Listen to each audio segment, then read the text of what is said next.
Good morning, guys. It's Jessica at Seeds Insanity, and I am trying really hard not to fall in a chicken hole. My little girls have started really scratching and turning the ground a lot, and they are making some definite dents in the ground. And if you're not careful, you could fall in them. So I am here in the backyard today. I have a couple of chores I have to do, one of which, wow, sunshine, whew, I'm ducking behind a pole. One of which is to get my chicken coop cleaned out and tend to my compost bin. So I've already taken the lid off the compost bin, and I'm going to show you what I found. All right, some of you may remember that the last time I came out to turn my compost bin, I found so many larvae. Turns out that they were a type of fly larva, no problem. The chickens absolutely loved them. I've already taken the lid off of here today. I could tell that the level of the compost bin had gone down by a few inches. So in my mind, I think that means stuff is breaking down as it should be and getting settled in. I did turn this a couple times already, and I did not find those larvae this time. So I'm guessing that I either removed so many and made my chickens so happy that there weren't any left, or that those larvae completed their cycle and flew the coop or the compost bin. So don't see much of that today in here. Don't see a lot of worm activity either, but I'm guessing that would be down at the bottom. I did notice an absence of food scrap. So all the food scrap that I have put in here, I don't really see remnants much of anymore. Between the larvae, I'm guessing, and maybe worms, seems like most of that has been eaten. I have not added food scraps to the compost bin in several weeks. I've just been a little bit lazy and haven't gotten to it.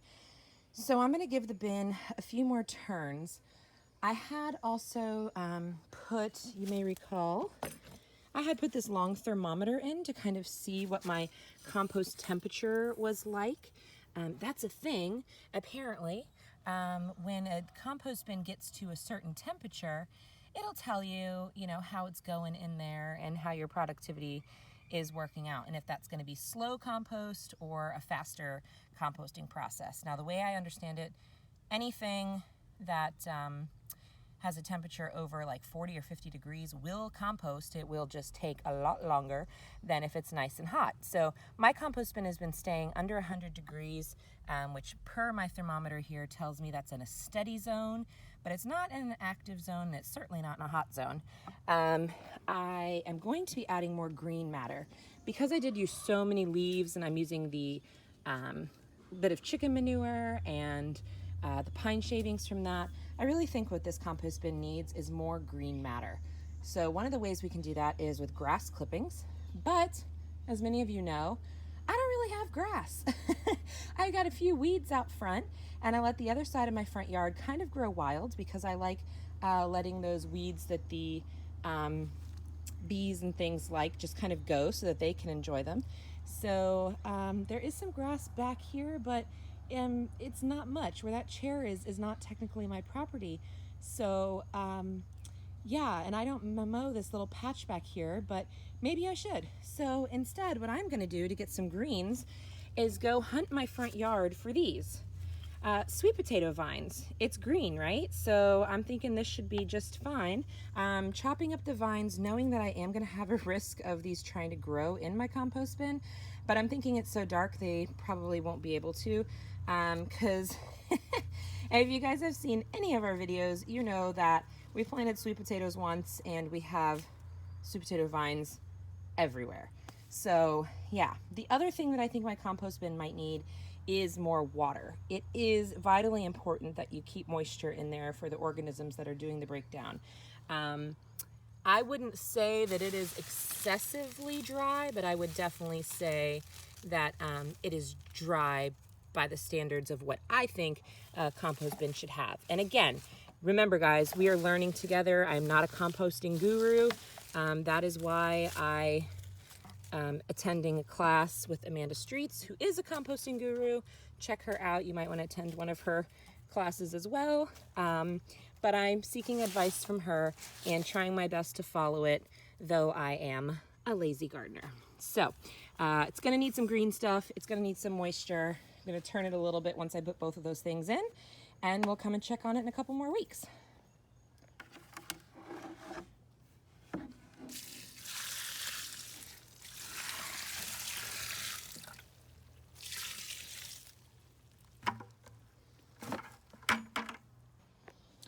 For those of you tuning, listen to me, I'm turning my compost. For those of you tuning in from the Tampa Bay area or from the deep south, maybe in general, I'm not sure how it is outside of our area right now, but right now here, y'all, it's getting hot. I think that my thermometer said the temperature was 92, but the feels like indicator directly below that was 99. It's really flipping hot, you guys. Literally, I'm recording this at about 7:30, 7:45 in the morning. The sun is just coming up behind us. It's just come up over the trees. So my backyard is still very shaded, but I will tell you, without being too graphic, you guys, I am sweating. It is running down my temple. It is running down my leg. I'm just sweating everywhere. And as much as I absolutely love living in a place that doesn't have snow, and yes, I know some of you love snow, you love the beauty of it, and you love the snow activities, and that's wonderful. But I am a born and raised Floridian, and I really do not love the mess of snow. I don't love the wetness. For the little bit of snow that I have experienced, so let me say that my snow experience is limited, but you know, the whole thing of having to like de-ice driveways and plow because you can't get anywhere and sliding on ice, it doesn't sound great. But I gotta tell you, when I am literally dripping sweat at 7:30 in the morning turning compost and doing chicken chores, it does start to seem a little bit more enticing. So it is hard to scoop and turn with one hand here, so I'm gonna put you guys down and I'm gonna give this a really good turn, and then we'll go out front and we'll hunt for some sweet potato vines. Okay, so real quick, let's get in the belly of the beast here. I was able to get pretty much down almost to the ground level when turning this pile, and here's what I noticed. Really important thing, and so I'm really glad that I took the time to go all the way down. It's dry. It's much more dry down there than it was up top, and that kind of surprised me. So when you are caring for your own compost pile, maybe something to be aware of. So my compost pile, or my compost bin, was much more dry than I expected it to find it. I thought it would be much more moist at the bottom, and it's not. So let me go find those sweet potato vines and grab my trusty bucket, because we're gonna need more water. Hi, good morning girls. Here comes Demelza and Marilla back there. And I don't know if everybody has seen our new girls.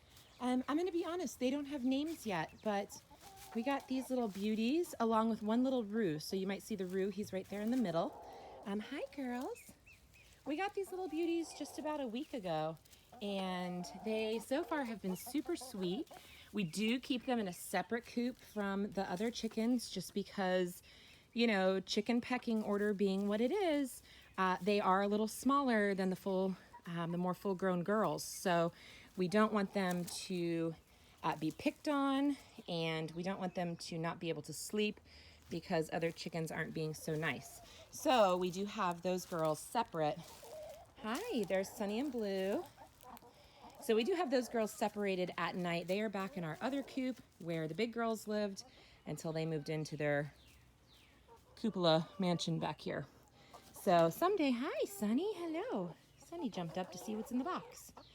Yeah, so someday they'll all be in there together at night, but for right now, we're just keeping everybody happy and safe by keeping them separated at night.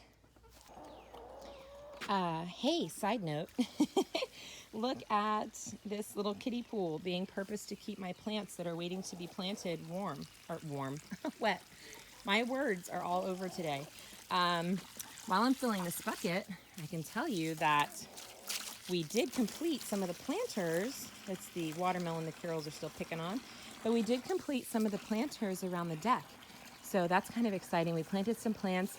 Unfortunately, we did find that a couple of the flowers the girls really liked. So those got eaten pretty much down to nothing already. But that's okay. No big deal. You know, that's part of having chickens. They're going to eat your plants, you guys. You just have to keep trying different plants, like our geraniums. They don't eat the geraniums. It's wonderful. So I got distracted. I was filling that bucket, and I realized that my poor plant over here got trampled, and that I should probably just go ahead and water some of these things while I was here. So here come the little girls. I don't know if anybody else's chickens do this or animals in general, but whenever I'm watering the plants, everyone comes running. And at first I thought, oh, they're excited because I'm, maybe gonna get some bugs to come up. It might be good for like ground scratching. But really, they come over to drink the water. And I actually have waters in, oh, here's the other side. Oh, sorry, sweetie, didn't see you.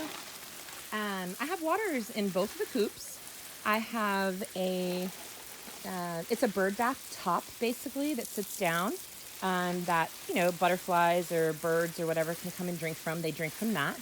I have another small water that I keep on the deck for them so that if they're up there, they can find water. And yet, every time I water plants, sorry, my throat's froggy. Every time I water plants, somebody is up here trying to drink from the puddle or from the runoff. It never fails. I guess everybody just likes a cool drink of water, but I do change their water every single day. So they are getting fresh water, and yet still it's like their favorite thing. So whatever, you know what I say, whatever makes you happy. So you do you, little chickens. And if you want to drink from a puddle with dirt in it instead of your nice clean water that I prepared for you, then, that's fine. You do that.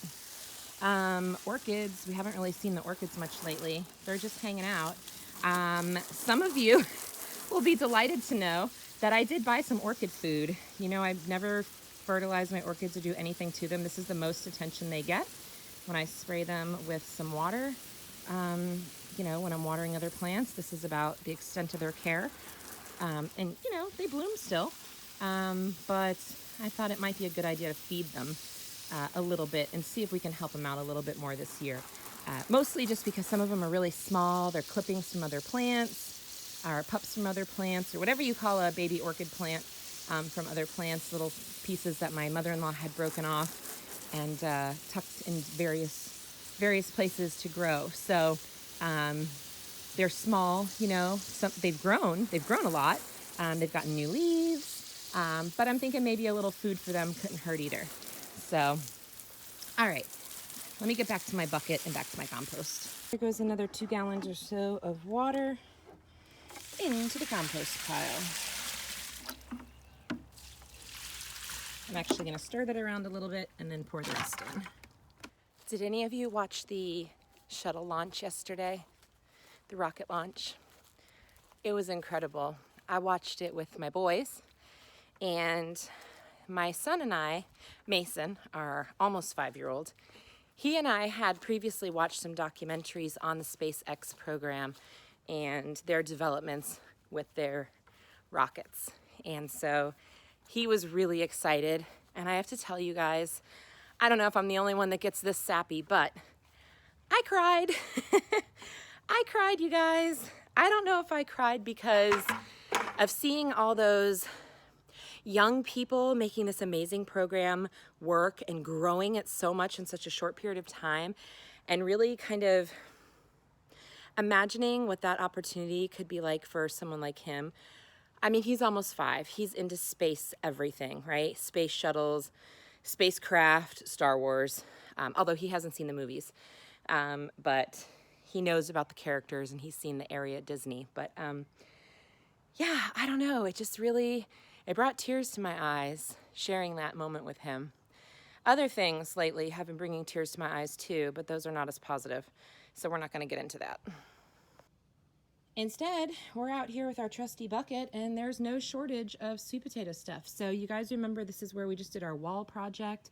We had to come in here with 17 bags of concrete and many, many feet of rebar and dig out this entire wall and really secure everything the way it should have been done originally, and get that back up from leaning. Now, I've been eyeballing this side of my house as a potential place to grow some berry bushes. This is a north-facing wall. There's nothing over here. The only downside that we really have is that there is no gutter on the roof. And because our house is kind of built on a hill and it's 2-story, the roof line is almost a 3-story roof line. So that could be a little bit of an issue for us. But I'm just feeling like this space is so dead. And so, look, I'm off on another tangent. I'm supposed to be harvesting sweet potato leaves, and I'm talking to you guys about future ideas. So this fence line down here, I want to see that covered in flowers. I want to see things blooming down there every morning when that gorgeous morning sun comes across that area. So that's on my plans. Flowers the whole freaking way down. Very passionate about that, about bringing as many pollinating creatures and helping to support as many happy flying pollinating things as possible. This side, and possibly some of that even too, but there's just this huge expanse. I mean, it is such a huge area where there is just nothing. And I feel like berry bushes are something that might do well here. They won't get a ton of sun in the winter. I think that will probably be okay. I'm gonna do some more reading and research and kind of see, but I think that will probably be fine. So looking to the future towards the end of summer and fall at planting some things here. But for now, let me stop daydreaming and get back to my job. So this is where I let all the weeds go. As you can see, there's thousands of little tiny white flowers and things, all the various different types of weeds, beneficial weeds in my opinion, come up over here in stages as they do. So I am just going out here to pick some of these guys. I'm looking for sweet potato vines because I need some green material for my compost, and I really don't want to, obviously you don't really want to use weeds. You don't want to be introducing that seed bank into your compost that much. So we're going to go for these instead. We're going to go ahead and use sweet potato vines. So that's my plan. I'm just coming out here and picking a bunch of them, and I'm going to kind of chop them up a little bit and drop them back in the back. As you can see, still no shortage of sweet potato vines. They just grow everywhere. I kind of made the mistake of letting them come over the wall last year, and I don't know. Here I am needing the greens, and they're here for me to use. So maybe it wasn't that big of a mistake, but wow, yeah, that's a big one. Check that out. So yeah, there's some free green material for my compost bin because I really don't have actual grass. I have weeds. Okay, I feel like I'm rambling. I'm gonna keep gathering. I'll see you back at the compost bin. I just wanted to show you this. Sometimes when I pull them up, there's actually little potatoes attached to them. I wonder sometimes, should I just let these continue to grow over here and occasionally come into the yard and harvest some random sweet potatoes? I don't know if it would actually work out like that, but sometimes when I pull them up, there are definitely things trying to develop down there. So maybe it would, who knows?